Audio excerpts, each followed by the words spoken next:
Halo sahabat pecinta catur, selamat datang kembali di Catur Talk Indonesia Amazing Game, dan inilah yang akan kita ulas pada kesempatan ini. Pertemuan updatean pada Speed Chess Championship antara Hans Niemann menghadapi Maxim Vachier-Lagrave.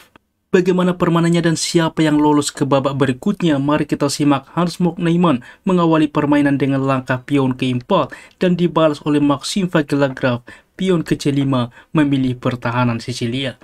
Kuda ke F3, pion ke D6, dan gajah ke B5 skak, variasi Moskow atau juga sering dikenal dengan kanal attack. Gajah menutup, maka gajah mukul gajah skak, kuda menerima, dan rokade saat ini pengamanan raja. Biasanya juga hitam memilih dengan kuda ke petak F6, tetapi benteng ke C8 dicoba dimainkan oleh Maxim Vachier-Lagrave, di mana ke depan mencoba menguasai file C. Pion ke D3 mempersolid pion satu sama lain. Pion ke G6 mempersiapkan fianchetto. C3 saat ini. Lalu tentunya gajah ke G7 menguasai diagonal. Di 4 kita lihat dua kali dilangkahkan pion. Pertukaran pion pun terjadi. Lalu barulah teman-teman kuda ke F6. Dengan jelas mengancam pion sentral, mempersiapkan juga rokade. Kuda ke C3 pengaktifan diri, mensupport juga pion dan rokade, sehingga masing-masing pemain sudah melakukan pengamanan raja. Menteri ke E2 dilanjutkan mendorong pion ke depan. A6 saat ini menjaga petak penting B5, mencegah kuda menempati petak ini. Pion ke E5 fokus rencana mengancam kuda, menerima pion ke depan membuka file D, di mana juga benteng akan aktif ke depan. Dicoba dengan kuda mundur ke E8 saat ini, maka E6 teman-teman. Kita lihat bagaimana advance pion terus melaju dari Hans Niemann. Pion menerima pion tentunya, maka kita lihat bagaimana semua perwira dari hitam bertumpuk satu tempat teman-teman. Menteri tentunya menerima tempo skak saat ini. Raja berpindah, kuda ke G5, kita lihat manuver ke depan ke petak F7, melakukan skak mengancam menteri. Gajah langsung juga menerima sentral, maka memberikan akses kuda ke F7 skak, sehingga memaksa saat ini. Benteng menerima kuda, menteri menerima benteng, sehingga pertukaran kualitas. Kuda ke F6 saat ini tentunya mencoba ke depan menjebak menteri, maka gajah ke H6 mendukung menteri melakukan skakmat di petak G7. Kuda ke G4 tentunya mengancam gajah, membuka diagonal juga gajah, mencegah skakmat tentunya, maka gajah ke G5 mengancam juga pion. Menteri ke F8 menawarkan juga langsung saat ini, dan menteri menerima pion teman-teman, yang membuat kembali sebanding, dan kita lihat memberikan akses terhadap pion ini. Tetapi hitam juga nantinya tidak langsung menemukan. Sebelumnya apa yang bisa dimainkan di dalam pos ini, bahwa menteri memukul menteri adalah pilihan yang bisa dimainkan. Sebagai contoh, benteng menerima, maka gajah baru menerima pion. Memang memberikan juga saat ini gajah menerima pion skak, maka raja berpindah teman-teman. Benteng ke F7, gajah menerima pion, dan di sini pun unggul kualitas dimiliki oleh putih. Kita kembali teman-teman di dalam pos ini setelah juga diterima tentunya pion, langsung juga saat ini teman-teman menteri menghindar, mengancam juga gajah, ke depan juga membawa benteng untuk menguasai file F. Sebelumnya teman-teman, untuk tetap sebanding di dalam pos ini, kuda menerima ada discover skak ke depan adalah hal yang bisa dimainkan oleh Maxim Vachier-Lagrave, di mana menteri ke E2 misalkan mundur, maka kuda melakukan double skak, raja berpindah, berpotensi langkah repetition ke depan, karena apabila benteng diberikan, maka keunggulan ke depan dimiliki oleh hitam.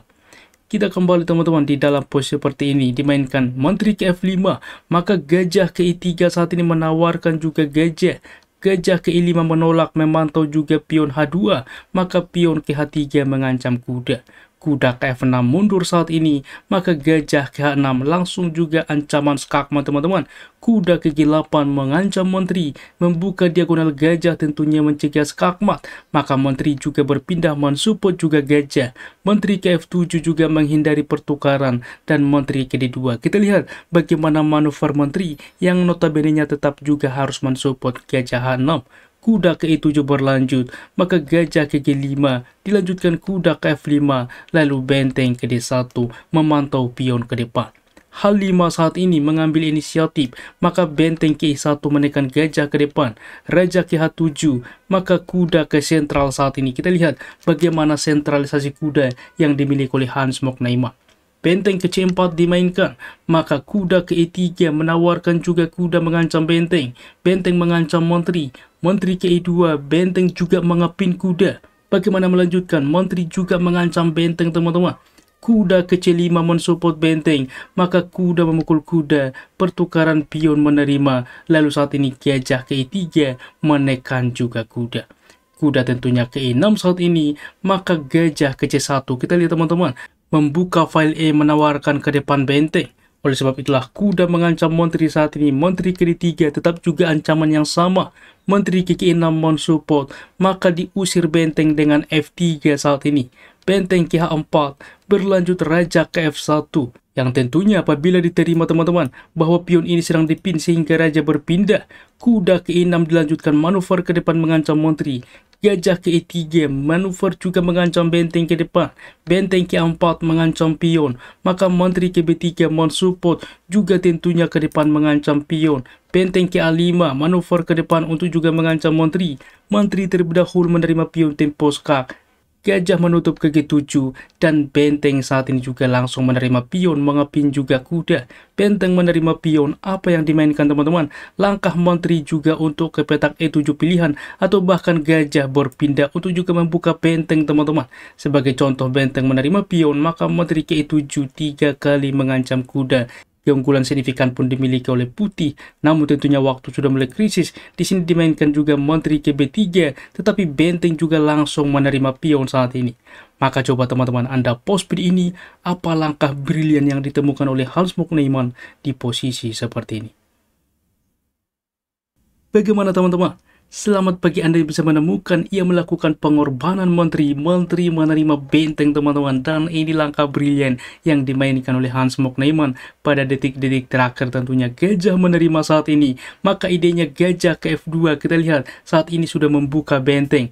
Menteri juga menghindar sebuah pilihan tetapi gajah mengancam benteng. Simpel saja saat ini benteng menerima kuda mengancam menteri. Menteri berpindah di baris ke-7. Simpel lah benteng ke E7 teman-teman. Di sini juga setelah langkah ke-47, Maxime Vachier-Lagrave menyerah dan Hans-Mok Neyman memenangkan permainan dengan skor yang sangat sengit teman-teman. Mengapa menyerah? Tentunya apabila dilanjutkan diterima pertukaran ini. Benteng menerima mengancam juga raja skak, raja berpindah, benteng melakukan skak, pion juga akan tumbang. Unggul 1 perwira dalam skala Grandmaster, cukup mudah ke depan memenangkan permainan. Ini adalah klipnya teman-teman. And it's the match! Look at Hans, look at Hans. Look at him, look at him. Look at that boy. Look at Hans, look at Hans. Oh my goodness, Hans Niemann, despite that last second scare, he lost his queen and bishop f2, he won the knight, he won the game, he wins the match. Bagaimana? Cukup seri bukan? Dan ada pun tingkat akurasi yang dimiliki oleh Hans-Mok Neyman, 86,4% dan Maxime Vachier-Lagrave 82,5%. Kita lihat Hans-Mok Neyman dengan satu langkah biliar. Dan ada pun update-nya teman-teman, kita lihat bagaimana Hans-Mok Neyman mengalahkan Maxime Vachier-Lagrave dengan poin yang sangat sengit 12,5, 11,5 sehingga bertemu dengan Wesley So pada perempat final karena Wesley So sebelumnya mengalahkan Denis Lajovic. Lagi-lagi tuliskan di kolom komentar siapa dukungan Anda menjadi pecatur tercepat tahun ini. Kita lihat yang sudah masuk pada perempat final: Magnus Carlsen, Arjun Erigaisi, Wesley So, Hans-Mok Neyman, Hikaru Nakamura, Ian Nepomniachtchi, Alireza Firouzja, Fabiano Caruana. Demikian ulasan catatan menarik hari ini. Terima kasih sudah menonton. Keep sharing and keep loving. Bye-bye.